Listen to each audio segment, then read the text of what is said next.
La guerre peut-elle être évitée? À la veille d'une réunion décisive, le monde a les yeux tournés vers New York. Dernier point de fixation, la signalisation de missiles près de Bagdad. Notre invité ce soir, le vice-président irakien Tarek Aziz. Bonsoir et à tout à l'heure. En France, pas de miracle pour les nés sous X. La Cour européenne rejette la requête d'une Française qui réclamait le droit de connaître sa mère. Le projet Perben contre la grande criminalité dévoilé aujourd'hui, création d'un statut de repenti, allongement des gardes à vue. Autre innovation, la possibilité de plaider coupable pour éviter un procès et désengorger les tribunaux. Le timbre un peu plus cher à partir du 1er juin, il passera de 46 à 50 centimes d'euros. Son prix n'avait pas changé depuis 7 ans. Gain pour la Poste, plus de 300 millions d'euros. Enfin, l'Église veut dépoussiérer le catéchisme. But de l'opération, rendre l'enseignement plus vivant. Idem pour la préparation au mariage et au baptême.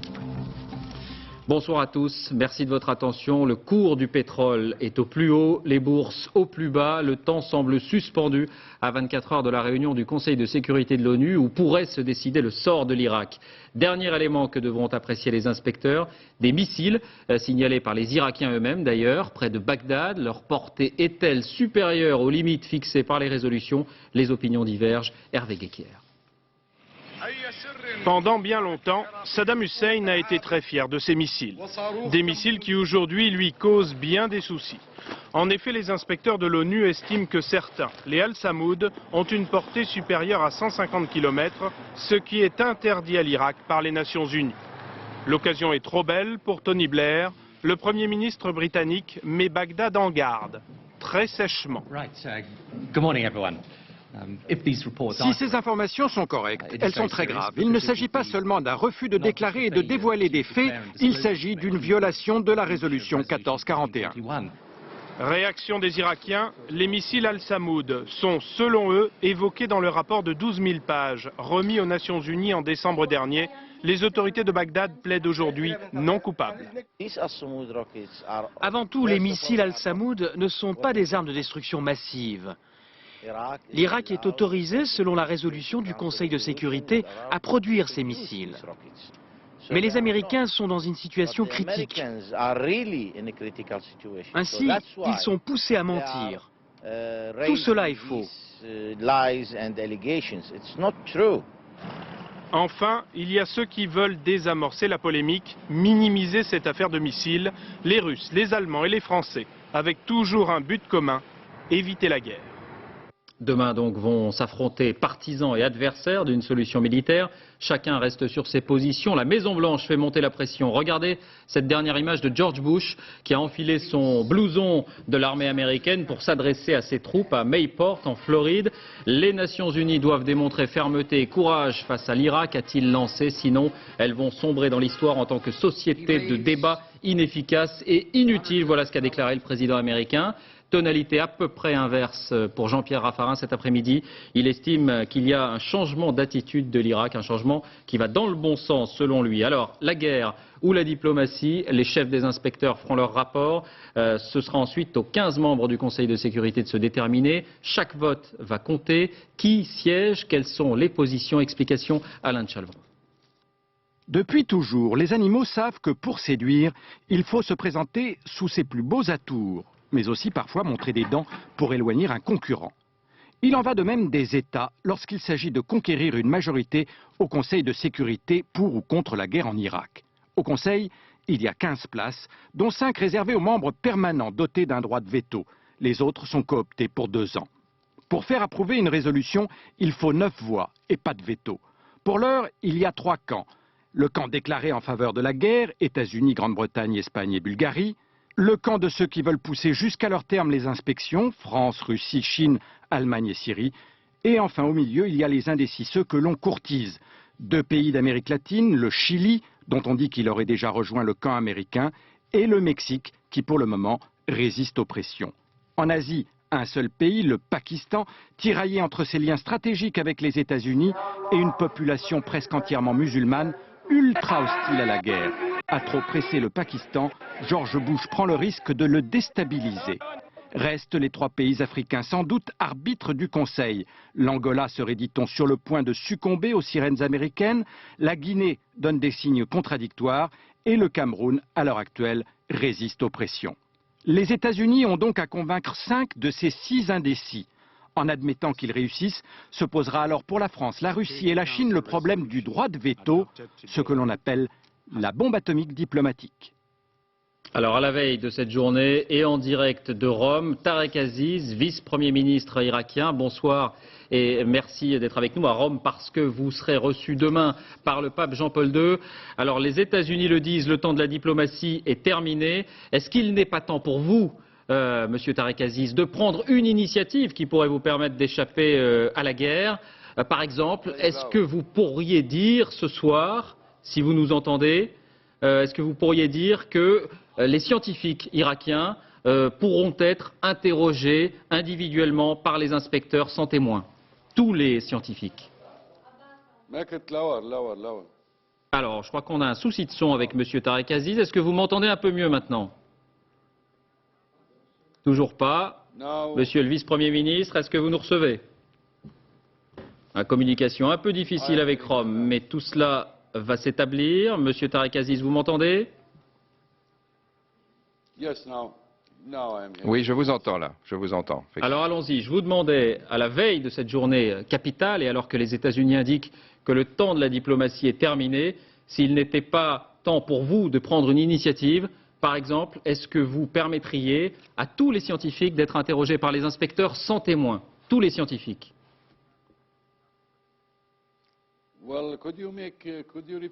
Est-ce que vous pourriez répéter votre question, s'il vous plaît, parce que je ne vous entends pas très bien. Alors, c'est un peu laborieux, mais on va y arriver, je vous en prie. Je vous demandais s'il n'était pas temps pour vous de prendre une initiative, alors que, côté américain, la décision d'entamer les hostilités militaires semble à peu près acquise. Est-ce que, par exemple, vous pourriez dire tous les scientifiques irakiens pourront être interrogés sans témoin par les inspecteurs en Irak?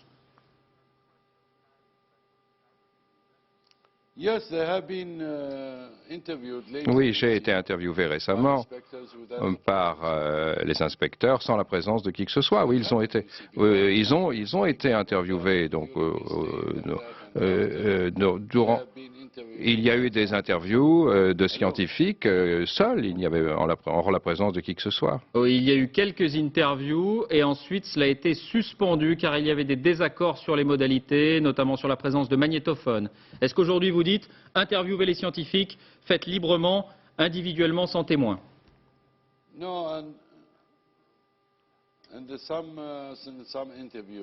Il y a eu des interviews. Et effectivement, il y avait certains qui voulaient avoir des magnétophones et ils ont demandé que les magnétophones ne soient fermés, soient enlevés. Mais ils étaient seuls et ils étaient tout à fait d'accord pour être interviewés seuls. Il n'y avait pas de problème. Et comme le souhaitait d'ailleurs M. Blix. Donc, pourquoi les empêcher de prendre des magnétophones? C'est pas cela qui va changer le contenu de l'interview. Donc vous dites liberté totale de ce point de vue-là. Est-ce que vous pouvez annoncer une autre initiative qui pourrait vous offrir un répit, j'allais dire, du point de vue des Américains?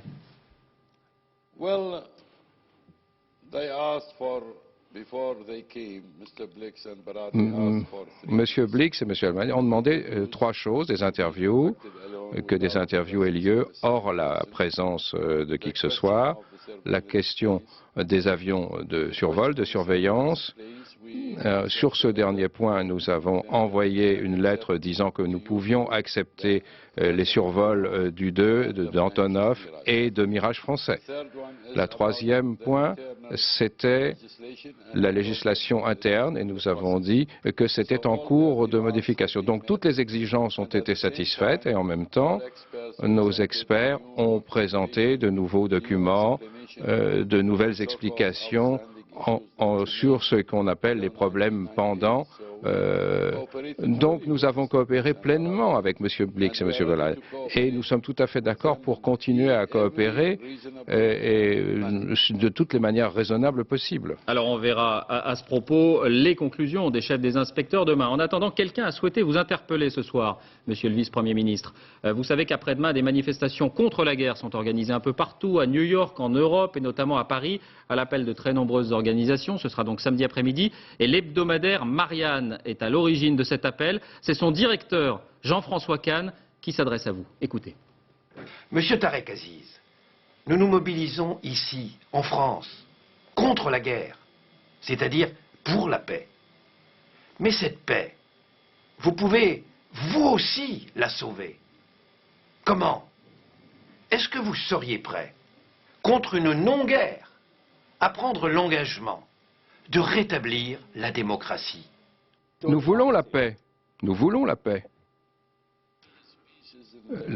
La paix est dans l'intérêt de la nation irakienne.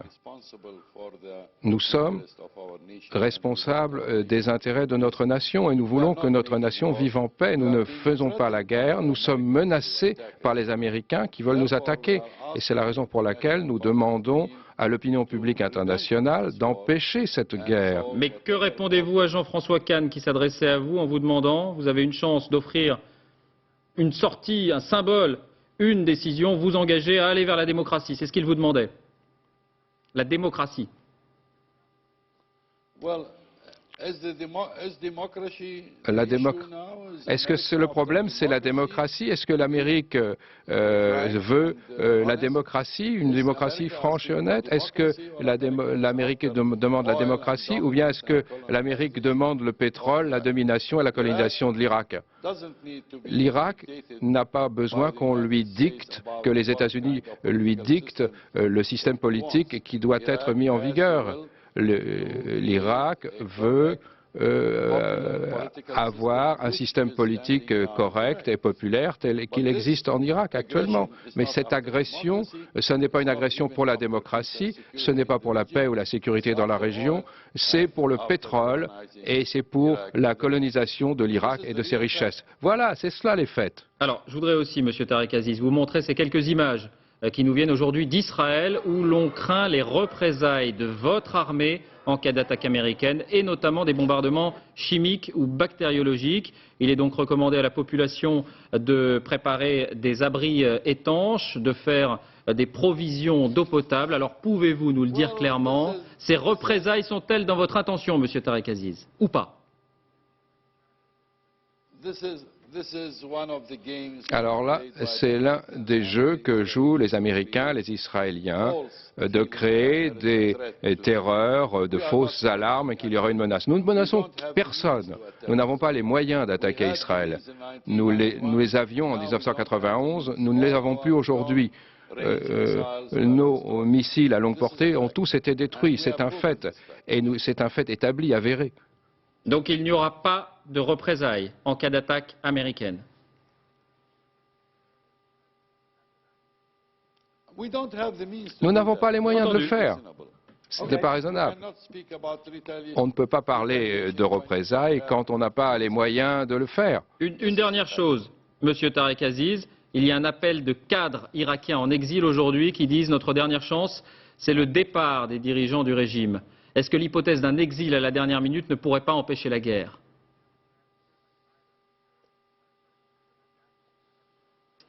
Non, le président Saddam Hussein est né en Irak, nous sommes nés en Irak, nous resterons en Irak jusqu'à la dernière minute de notre vie, de notre existence. Si nous sommes attaqués, nous combattrons jusqu'à la dernière minute de notre existence et jusqu'à notre dernière balle dans nos armes. Vous-même aussi, Monsieur Tarek Aziz, vous parlez à titre personnel.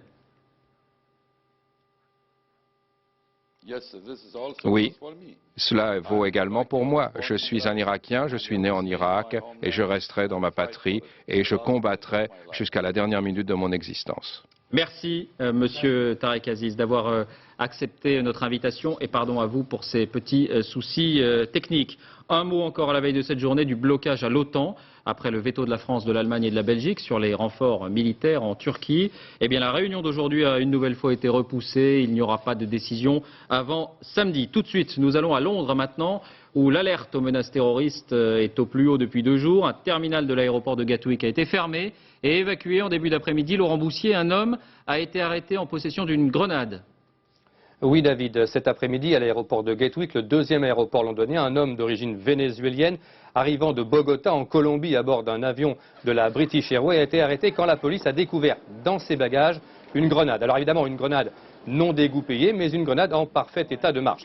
Alors, cette affaire n'a évidemment, semble-t-il, rien à voir avec les risques d'attentats dus au terrorisme international, mais elle souligne la nervosité des autorités britanniques.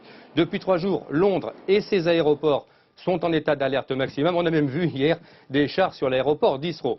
Alors, le gouvernement et une partie des médias maintiennent la pression pour justifier leur position sur une guerre avec l'Irak, alors que l'immense majorité des Britanniques qui, avec les attentats de l'IRA il y a 15 ans, en ont vu d'autres, ne cèdent absolument pas à la psychose. Ici, aucun achat de masque à gaz ou d'un quelconque matériel de survie.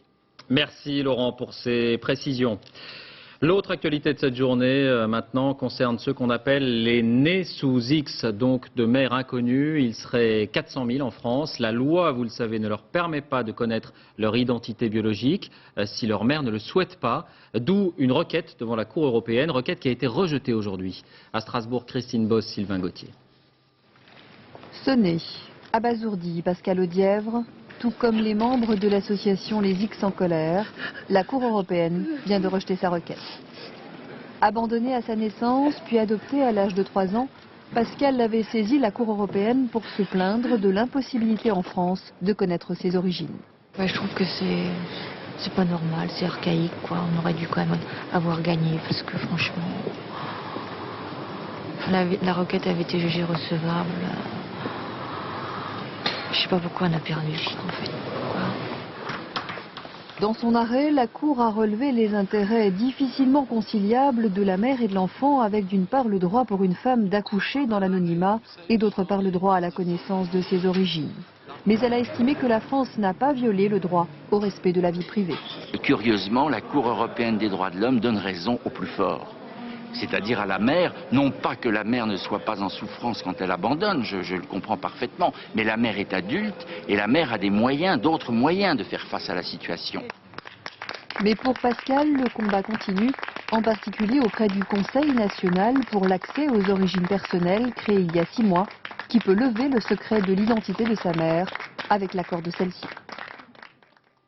Une minutieuse et gigantesque fouille à la prison de Moulins-Yzeure dans l'Allier. Hier, 3 détenus, dont un ancien d'Action Directe, avaient tenté de s'évader. Chaque cellule a donc été inspectée. Un pistolet automatique et des pains d'explosifs ont été retrouvés. Virginie Fichet, Thierry Monnier. Le dispositif se veut impressionnant. Même le JIPN participe à l'encadrement de l'opération. Une compagnie de CRS, un escadron de garde mobile veillent à l'intérieur comme à l'extérieur. Moulins, l'une des 5 centrales de France, était aujourd'hui une prison de très haute sécurité. En renfort, 110 surveillants sont venus de Lyon, de Dijon, de Paris pour pratiquer cette fouille minutieuse. Les postes de télévision sont ouverts, tout ce qui est produit, entamé, les sucres en poudre, les cacaos sont transvasés dans des boîtes en plastique pour voir si rien ne peut être caché à l'intérieur. C'est vraiment une fouille complète de chaque cellule qui a été effectuée aujourd'hui.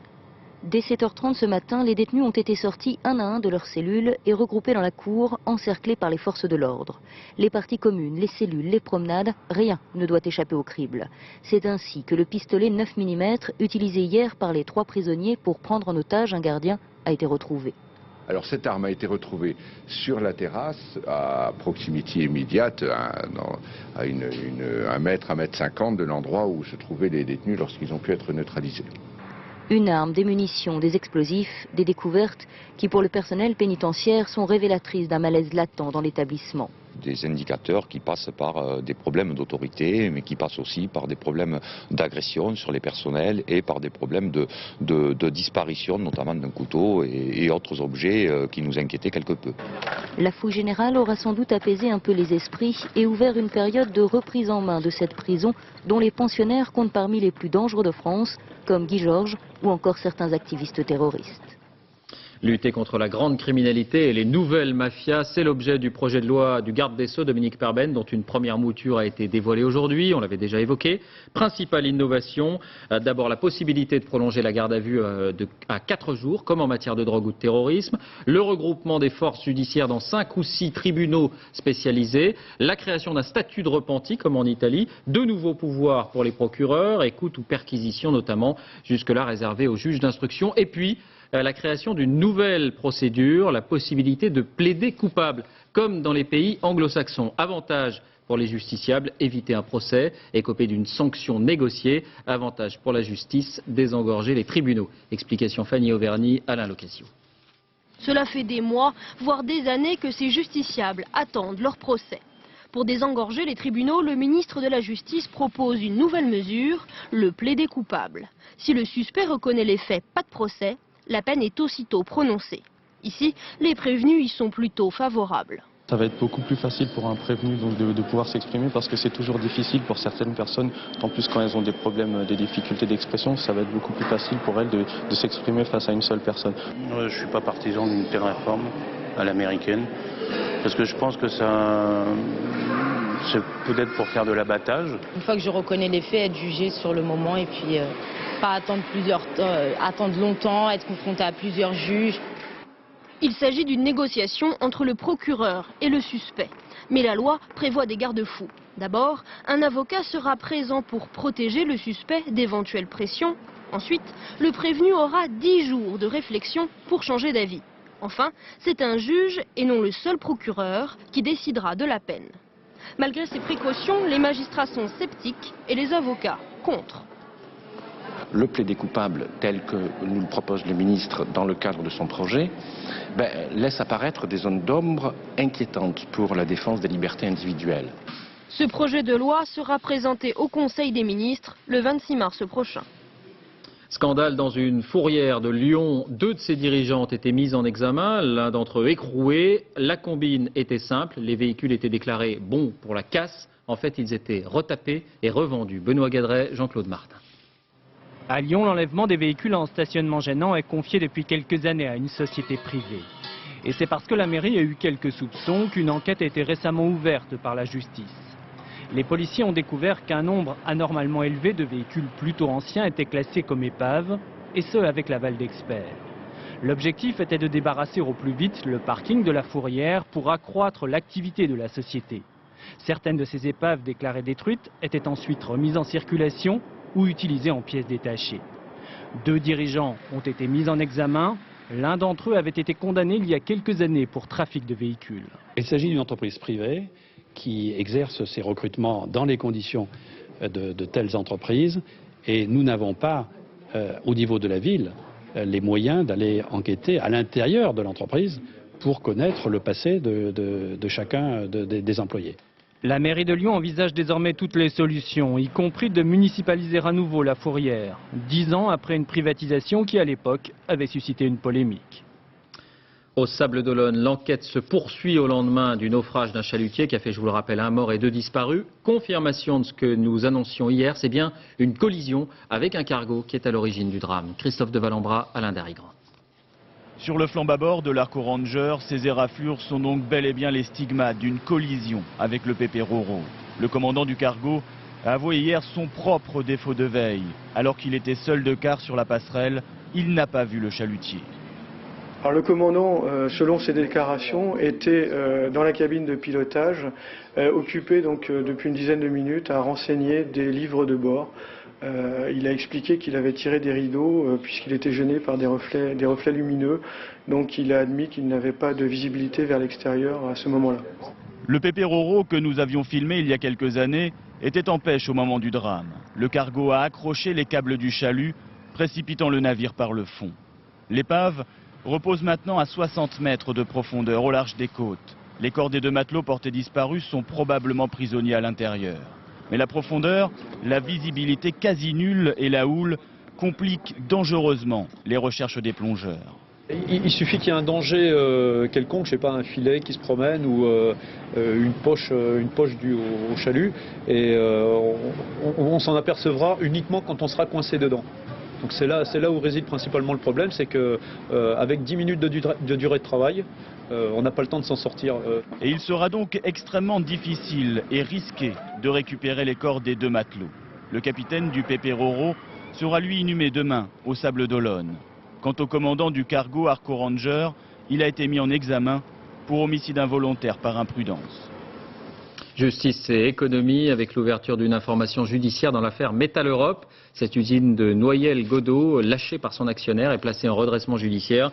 Information judiciaire pour abus de biens sociaux. Il s'agit de savoir si l'actionnaire a indûment tiré profit de l'entreprise avant de l'abandonner. Le timbre, un peu plus cher. Son prix passera de 46 centimes à 50 centimes d'euros à partir du 1er juin. Première augmentation depuis 1996. Pour les collectionneurs, inutile de se ruer dans les bureaux de poste comme autrefois, puisque le timbre lui-même ne change pas, seule sa valeur augmente. Nathalie Moisan, Marie-Pierre Cassini. Afin d'éviter la spéculation, un quart des PTT, vrais bureaux de poste ambulants, a vendu ce timbre directement aux collectionneurs, et cela aux grandes dames de quelques intermédiaires qui, sans cette heureuse initiative, auraient réalisé de scandaleux bénéfices. Même au plus fort de la guerre, la sortie d'un nouveau timbre attire toujours la foule des collectionneurs. Depuis sa création en 1849, les amateurs se bousculent lorsque le timbre immortalise des personnalités. Mais quand il faut payer l'acheminement de son courrier, le client vit beaucoup moins bien les augmentations de tarifs. Ainsi, le 1er juin, le prix du timbre passe de 46 à 50 centimes d'euros.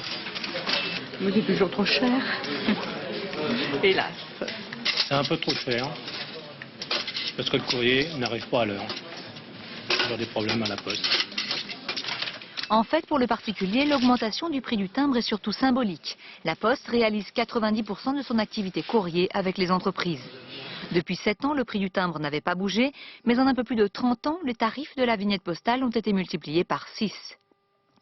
Ces 4 centimes d'augmentation devraient rapporter de 350 à 800 millions d'euros à la Poste, de quoi financer l'automatisation du tri, car la Poste doit faire face à la concurrence avec l'ouverture de son marché, déjà effective depuis le 1er janvier, pour les plis de plus de 100 grammes. Journée de grève à la Banque de France. Ici, des images d'une manifestation à Poitiers. La mobilisation est forte parmi les 16 000 salariés, 50 à 60% selon la direction, encore davantage selon les syndicats qui protestent. Vous le savez, contre la fermeture de succursales préconisée par 2 études remises à la direction. La Banque de France a vu ses attributions rétrécies depuis le passage à l'euro. François Baudonnet, Mathieu Birdet. Béthune, son beffroi, ses commerces et sa Banque de France depuis 83 ans. Ici, comme dans beaucoup de villes moyennes, la succursale n'a pas ouvert ses portes ce matin. Elle est clairement visée par le plan de restructuration, d'où l'inquiétude des Béthunois. Si elle disparaît, c'est bien embêtant parce qu'après il faut se déplacer, il faut la race, il faut aller comme monsieur dit. Je me vois mal aller là-bas et puis voilà. Donc il faut qu'elle reste sur Béthune, il n'y a pas. Ils ne vont pas être licenciés, ils vont être recasés dans d'autres services où là effectivement il manque du monde. Il faut aussi qu'ils soient mobiles. Hein. Cet homme revient justement de la Banque de France. Il y a 30 et quelques centaines. Vous y retournerez demain alors? Pardon? Vous allez y retourner demain? Ah non, je viens de la Plunois, ça fait 15 km, je viendrai l'autre jour. Et si le comptoir de Béthune ferme, il devra même se rendre à Lille. Coût du trajet en TER, 13 €, beaucoup trop pour 3 pièces de 10 francs. Ce matin, monsieur le maire est venu soutenir les grévistes et leurs services publics de proximité. D'autant qu'ici, à la Banque de France, on accueille de plus en plus de personnes surendettées. Ce sont des gens qui nous appellent quotidiennement, qui viennent nous voir quotidiennement. Il faut leur dire quoi faire quand l'huissier est là et qui sont vraiment harcelés. Il faut vous mettre ça, ce sont des gens qui sont véritablement harcelés. Dans cet ancien bassin minier, les recettes des finances pourraient également disparaître. Ici, on appelle ça avec amertume le déménagement du territoire. Social encore, avant même la décision du tribunal de commerce. Lundi prochain, la direction d'Airlib déclare officiellement la cessation de paiement. Autrement dit, elle est autorisée à ne plus rembourser les dettes contractées auparavant. Une étape de plus vers une disparition annoncée, même si les salariés veulent encore y croire. Politique, cette fois, c'est fait. Le PS, le PC et les Verts déposent une motion de censure après l'engagement par le gouvernement de sa responsabilité sur la réforme des modes de scrutin. Elle sera discutée samedi matin. Et après l'UDF, c'est Philippe de Villiers qui indique aujourd'hui qu'il ne votera pas la censure. La fête de l'Aïd el-Kébir, suite, période d'effervescence pour les musulmans, période d'intense activité aussi pour certains mouvements, comme le Tablir, une branche piétiste, fondamentaliste de l'islam et qui récuse toute tendance intégriste. Ces missionnaires vont au contact plus que jamais avec les jeunes. Prosélytisme, partage de la foi, c'est l'enquête de cette édition. Elle est signée Florence Boukia, Omar Gendouz, Christian Gallet. L'Aïd el-Kébir, Raouf Ben Alima l'a célébré à la maison, comme le veut la tradition, en y égorgeant lui-même le mouton. Il risque jusqu'à 1 500 € d'amende pour n'avoir pas respecté la loi, mais il s'en fiche. Car Raouf est un homme engagé. Engagé d'abord dans le plus grand mouvement missionnaire de l'islam, le Tabligh, créé en Inde dans les années 20. La philosophie du Tabligh, c'est pour arranger la situation, il faut qu'on ait des bonnes actions. Pour avoir des bonnes actions, il faut augmenter la foi. Et pour augmenter la foi, la recette du Tabligh est simple. Aller à la rencontre des musulmans partout en France, faire du porte-à-porte. Habituellement, les tablirs se déplacent à plusieurs. Mais aujourd'hui, Raouf est le seul à avoir accepté d'être filmé. C'est ce qu'il y a entre toi et Allah. Tu fais déjà la prière, Samir? Non, pas pour l'instant. Là, je la fais pas. Ah, mais tu connais bien la religion quand même. Je connais un petit peu. Faire la prière et faire des bêtises à côté, ça m'intéresse pas. C'est pas comme ça, parce qu'Allah dit la prière, c'est interdit de faire le mal. C'est-à-dire même en prie, petit à petit, on va s'améliorer. De toute façon, on va jamais être parfait, on n'est pas des anges. Et puis, imagine, tu fais la prière. Et si après tu fais une bêtise, tu vas rater la prière? Ben non, il faut essayer de diminuer les bêtises. Et ces péchés-là, en général, pour les jeunes, ça passe avec la jeunesse de toute façon. De toute façon, ça va passer avec le temps. Tu vois, en se mariant, en se casant, en travaillant, il faudra bien qu'on devienne réglo. Et pour avoir une femme bien, le prophète Allah Ta'ala nous a donné une recette. Comment avoir une femme bien? Allah dit les perverses sont pour les pervers pour les perverses. Les bonnes sont pour les bons, et les bons sont pour les bonnes. L'échec de toutes les politiques d'intégration des jeunes musulmans, l'exclusion des jeunes des banlieues, autant de vagues sur lesquelles le Tabligh surfe allègrement. Il y a un intérêt croissant pour la religion chez les jeunes. Chez beaucoup, il y a la conviction, même si la pratique ne suit pas. Mais parfois aussi, la pratique s'emballe. Ainsi, Jamel Begal, franco-algérien de 35 ans, écroué en France, soupçonné d'avoir préparé un attentat contre l'ambassade américaine à Paris. Il s'était rapproché du Tabligh. Idem pour Hervé Jamel Loiseau, ce Français retrouvé mort en Afghanistan en décembre 2001. On prêche la bonne parole. Maintenant, le Tabligh, ça a enseigné l'islam à plein de gens. Après, s'il y en a qui sont partis dans des routes extrêmes, ils sont très peu nombreux quand même s'ils font la une des médias, mais ils sont quand même très peu nombreux, on n'y peut rien. Un aveu d'impuissance ou bien d'indifférence qui pourrait bien un jour être reproché à ce mouvement censé s'occuper exclusivement d'approfondissement de la foi. La religion encore avec la volonté de l'Église de dépoussiérer le catéchisme, rendre l'enseignement plus vivant, être en phase avec la société. C'est la conclusion d'un document publié cette semaine par la conférence des évêques. À Rennes, reportage Jacques Deveau, Gabriel Camilla. La parole de Jésus, elle peut guérir. Dans cette paroisse de Rennes, une dizaine d'enfants suit le catéchisme. Ici, on ne s'ennuie pas. La participation des enfants est sans cesse sollicitée. Il y a Dieu et Jésus. À Dieu, on ne voit pas vraiment. Jésus, c'est un petit peu son porte-parole, on va dire. En fait, le caté, c'est comme une grande leçon d'histoire. Et la vie de Jésus ne laisse pas les enfants indifférents. Jésus, c'est quelqu'un d'important quand même, alors il faut savoir ce qu'il a fait. En plus, quand il ressuscite, c'est un miracle qui s'est jamais produit pour l'instant. Mais l'Église veut désormais orienter le catéchisme vers la pratique de la foi, par la prière, la communion. En quelque sorte, vivre sa foi et non plus l'apprendre. Il y a tellement par la télévision, par les médias, par Internet, etc., une sorte de kermesse des valeurs que les gens ne s'y reconnaissent plus. Et en ce sens-là, je dirais, redéfinir le visage originel de la foi chrétienne est devenu peut-être plus important qu'autrefois. Une vaste consultation est lancée auprès des fidèles. Plus de pratique, moins de théorie, le débat est ouvert. Les enfants, il faut qu'on leur apprenne quelque chose, il faut qu'il y ait un minimum d'enseignement, parce que oui, on peut croire en Dieu, mais si on ne reçoit rien, on ne saura pas qui c'est ce Dieu.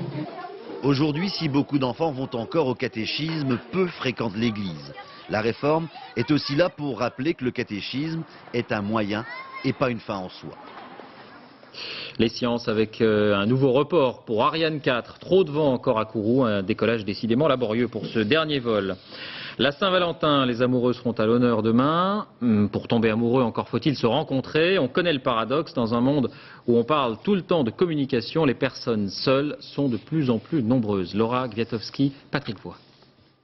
Alors, la fête des célibataires, c'est dur de passer. Comme 14 millions de Français, Vincent est célibataire. Alors, à tout hasard, il se laisse tenter par l'offre spéciale Saint-Valentin d'un site internet.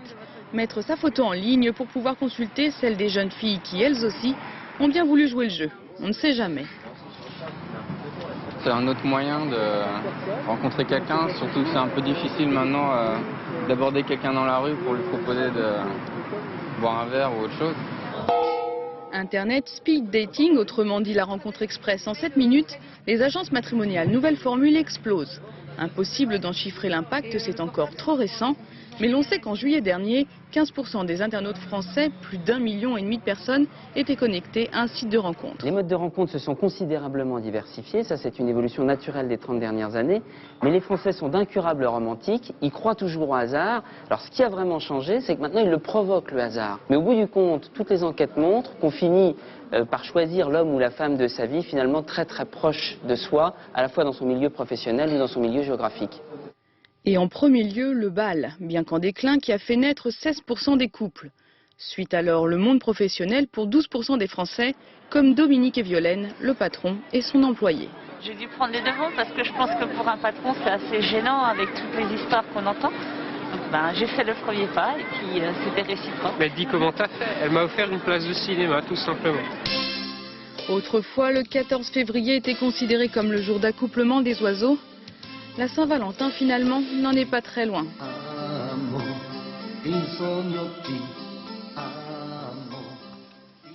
Du rap maintenant, à 2 jours des victoires de la musique, à suivre sur notre antenne. Mais très loin, vous allez le voir, des numéros de dur à cuire habituels. Voici la rappeuse française, elle s'appelle Lady Lesty, elle fait partie des nominés. Un peu de douceur dans un monde très masculin. Olivier Lenuzza, Éric Mézy. 40 000 spectateurs au Stade de France.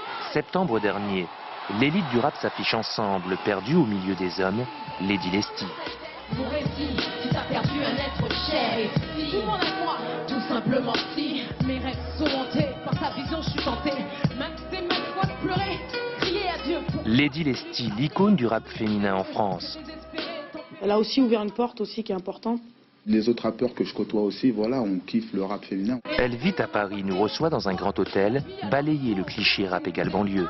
Le rap, pourquoi? Parce que pour moi, c'était une manière de revendiquer certaines choses, une manière de m'exprimer dans la société d'aujourd'hui. Mais il faut qu'on arrête l'amalgame parce que les deux ne sont pas liés. Et si je t'avais dit combien je t'aimais mon frère, et si on t'avait dit baisse pas les bras sur cette terre, et si je t'avais dit combien je t'aimais mon frère, et si... Le rap, un royaume où les machos transforment trop souvent la femme en objet de plaisir. Aux États-Unis, les chanteuses utilisent les mêmes armes. Pas de finesse dans le monde des brutes.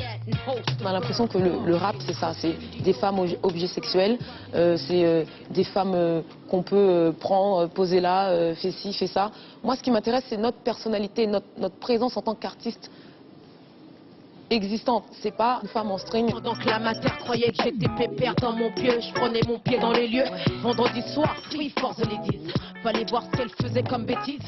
Un deuxième album, une nomination aux victoires de la musique. Elle chante sans violence, avec intelligence, normale. Lesty est une lady. J'étais forcé de faire ça. L'époque où les casques étaient...